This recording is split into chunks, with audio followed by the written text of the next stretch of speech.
भाग एक मुलाकात। सुल्तानिया राज्य की शानो शौकत की कोई मिसाल नहीं थी। वहां के बादशाह सुल्तान जलालुद्दीन अपनी हिकमत और रहमदिली के लिए मशहूर थे। उनके बेटे शहजादा उमर को लोग अगला सुल्तान मानते थे, बुद्धिमान, बहादुर और नेकदिल। वहीं सुल्तान के सबसे करीबी सलाहकार वजीर अली शाह अपने बेटे जफर के लिए भी उतने ही गर्व महसूस करते थे। जफर चतुर, निडर और सच्चे दोस्त थे। उमर और जफर बचपन से साथ पले बढ़े थे और भाई से भी बढ़कर एक दूसरे से मोहब्बत करते थे। शाही महल में एक नई खबर। एक दिन महल में हलचल मच गई। पास के सल्तनत नूरिस्तान के सुल्तान राशिदुद्दीन अपनी दोनों बेटियों शहजादी आयशा और शहजादी नूर के साथ सुल्तान जलालुद्दीन से मिलने आ रहे थे। शहजादा उमर और जफर के लिए यह पहली बार था जब वे नूरिस्तान की हसीन शहजादियों से मिलेंगे। पहली झलक का जादू। महल के बाग में जब शहजादियों का काफिला पहुंचा तो हर कोई उनकी खूबसूरती का दीवाना हो गया। शहजादी आयशा, जो बड़ी थीं, उनकी आंखों में गजब की चमक और एक शाही ठहराव था। वहीं शहजादी नूर नटखट और हंसमुख स्वभाव की थीं। जब उमर और जफर की नजरें उन पर पड़ी तो मानो वक्त ठहर गया। शहजादा उमर की नजरें शहजादी आयशा से मिलीं और एक अजीब सा एहसास दिल में उमड़ आया। जफर की नजरें शहजादी नूर पर टिकीं, जो खिलखिलाकर हंस रही थीं। भाग दो, मोहब्बत की पहली हलचल। सुल्तान राशिदुद्दीन अपनी बेटियों के साथ महल में ठहरे। वहां उनके सम्मान में एक शानदार दावत का आयोजन हुआ। शहजादा उमर ने आयशा को दूर से देखा। उनकी आंखों में एक अलग सी गहराई थी, जैसे कोई अनकहा राज छुपा हो। जफर शहजादी नूर की हंसी से मोहित था। उसकी चंचलता और बेबाक अंदाज दिल को छू गया। बाग में मुलाकात। दावत के अगले दिन महल के बाग में ठंडी हवा बह रही थी। उमर और जफर टहल रहे थे कि अचानक शहजादियों की हंसी सुनाई दी। शहजादियां फूलों के बीच बैठी थीं और नूर हंसते हुए कह रही थीं, आप लोग हमसे छुप क्यों रहे हैं? सामने आइए ना। उमर और जफर मुस्कुराए और उनके पास गए। उमर, हम छुप नहीं रहे थे, बस आपकी हंसी सुनकर रुक गए। इतनी खूबसूरत हंसी फिर कभी न सुनी थी। आयशा हल्का सा मुस्कराई मगर कुछ बोली नहीं। नूर ने शरारत भरी आंखों से जफर की तरफ देखा और कहा, तो फिर आप दोनों को क्या इनाम मिलना चाहिए? जफर झट से बोला, अगर इनाम देना ही है तो एक वादा कीजिए, जब तक आप यहाँ हैं हम रोज मिलेंगे। आयशा ने कुछ नहीं कहा मगर नूर ने हंसते हुए सिर हिला दिया। उमर ने आयशा की आंखों में देखा, मानो उनका जवाब जानना चाहता हो, मगर वो सिर झुकाकर फूलों को देखने लगीं। दिलों में उठते जज्बात। उस दिन के बाद से रोज मुलाकात होने लगी। उमर और आयशा के बीच गहरी बातें होती, मगर आयशा हर बार कुछ छुपाने की कोशिश करती।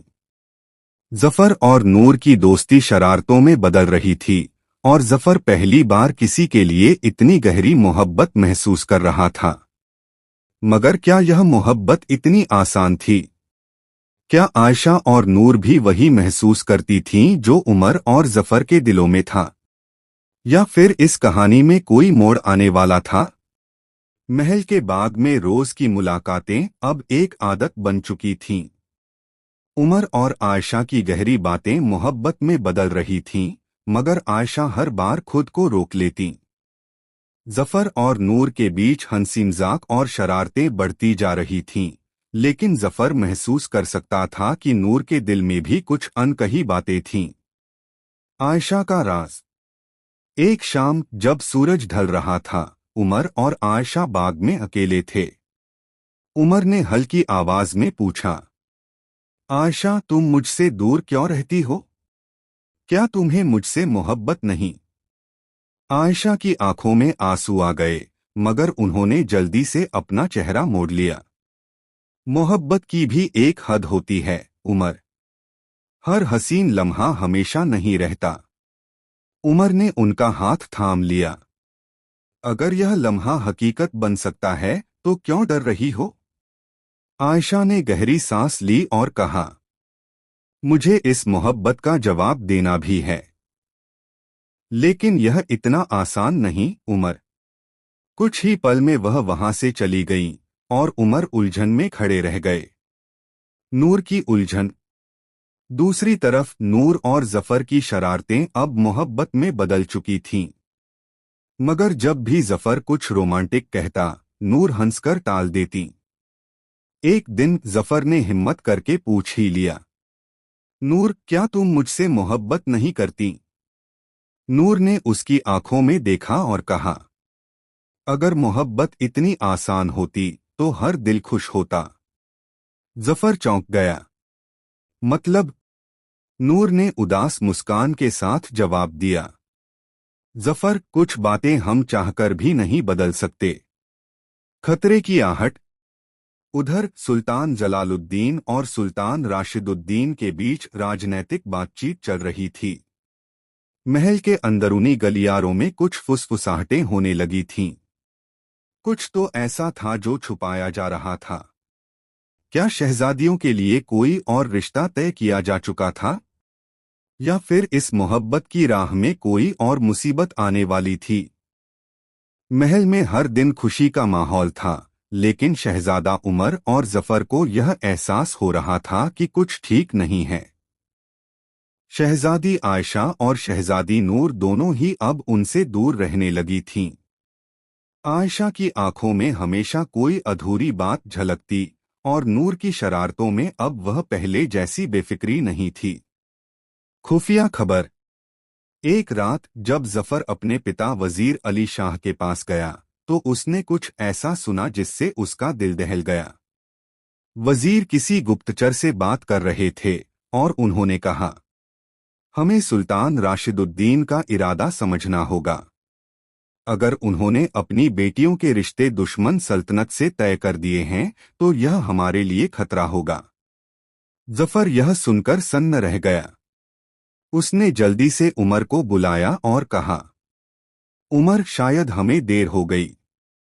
सुल्तान राशिदुद्दीन पहले से ही आयशा और नूर की शादी किसी और से तय कर चुके हैं। उमर को यह यकीन नहीं हुआ। नहीं, आयशा मुझसे इतनी मोहब्बत करती हैं, वह मुझे बिना बताए नहीं जाएंगी। सच्चाई का सामना। अगली सुबह जब उमर ने आयशा को बाग में अकेले पाया तो उसने सीधा सवाल किया, आयशा, क्या यह सच है? क्या तुम्हारी शादी किसी और से तय हो चुकी है? आयशा की आंखों में आंसू आ गए, मगर उन्होंने सिर झुका लिया। हाँ उमर, हमारे निकाह की बात पहले से तय थी। हमारे पिता बचपन से ही हमारा रिश्ता तय कर चुके थे। उमर का दिल टूट गया। और तुमने मुझे कभी बताया नहीं। क्या हमारी मोहब्बत इतनी कमजोर थी? आयशा ने दर्द भरी आवाज में कहा, मोहब्बत कमजोर नहीं थी, मगर हमारी किस्मत में साथ रहना नहीं लिखा था। उधर जफर ने नूर से भी यही सवाल किया। नूर ने पहले हंसकर बात को टालना चाहा, मगर जब जफर ने जोर दिया तो उसकी आंखों में भी आंसू आ गए। हाँ जफर, मेरी शादी तय हो चुकी है और मैं इसे नहीं रोक सकती। क्या यह मोहब्बत अधूरी रह जाएगी? उमर और जफर दोनों के लिए यह बहुत बड़ा झटका था, मगर उन्होंने हार मानने से इनकार कर दिया। अगर मोहब्बत सच्ची है तो हम अपनी तकदीर खुद लिखेंगे, उमर ने फैसला किया। अब सवाल था, क्या वे अपने प्यार को बचा पाएंगे या फिर शाही फरमान के आगे उन्हें झुकना पड़ेगा? शहजादा उमर और जफर के लिए यह कोई छोटी बात नहीं थी। वे अपनी मोहब्बत को इतनी आसानी से हारते नहीं देख सकते थे। उमर ने सुल्तान जलालुद्दीन से बात करने का फैसला किया। अब्बा हुजूर, अगर मोहब्बत सच्ची हो तो क्या उसे मुकम्मल होना चाहिए? सुल्तान ने गंभीरता से जवाब दिया। सच्ची मोहब्बत वही होती है जो इज्जत और फरमान की हद में रहे। लेकिन मोहब्बत के लिए सल्तनत की शर्तें नहीं बदली जा सकती। उमर जान गया कि उसके पिता इस रिश्ते के खिलाफ खड़े हैं। साजिश का पर्दाफाश। उधर जफर को अपने खुफिया सोर्स से पता चला कि सुल्तान राशिदुद्दीन ने अपनी बेटियों की शादी सुल्तान खलील के बेटों से करने का फैसला किया था ताकि उनकी सल्तनत और मजबूत हो सके। मगर एक और चौंकाने वाली सच्चाई सामने आई। इस शादी के पीछे दुश्मन सल्तनत की एक साजिश थी। सुल्तान खलील का असली मकसद शादी के बाद दोनों सल्तनतों को कमजोर करना था। यह सुनते ही उमर और जफर के अंदर गुस्से की आग भड़क उठी।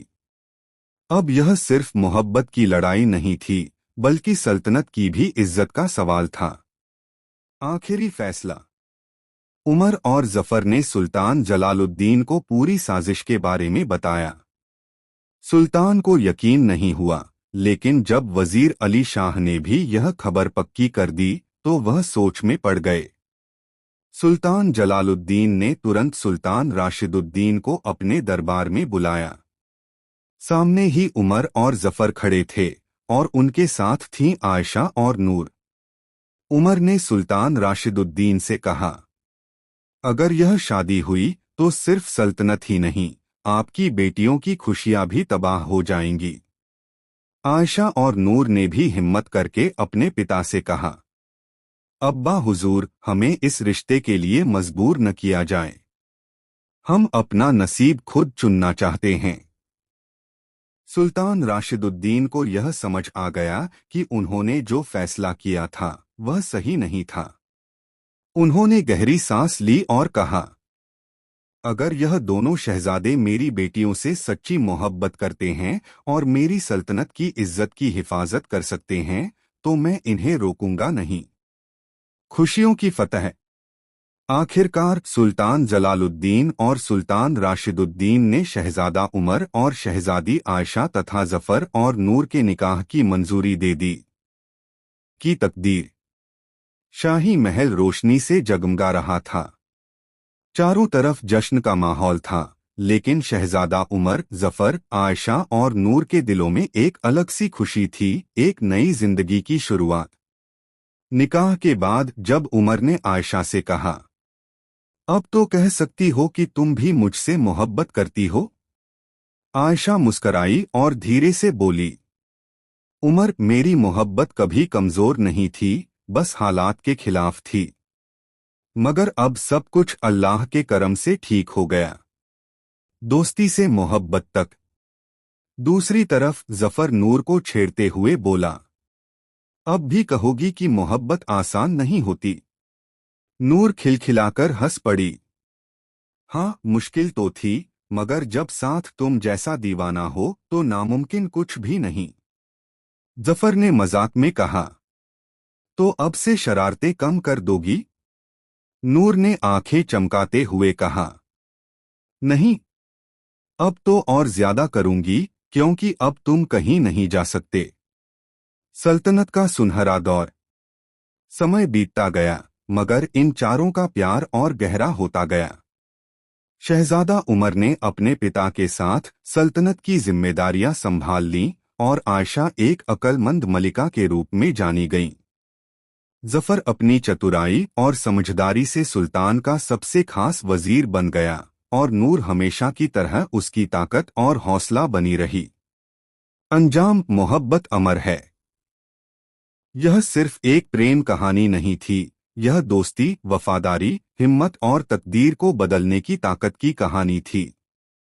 जब इश्क सच्चा हो तो तकदीर भी उसे झुककर सलाम करती है।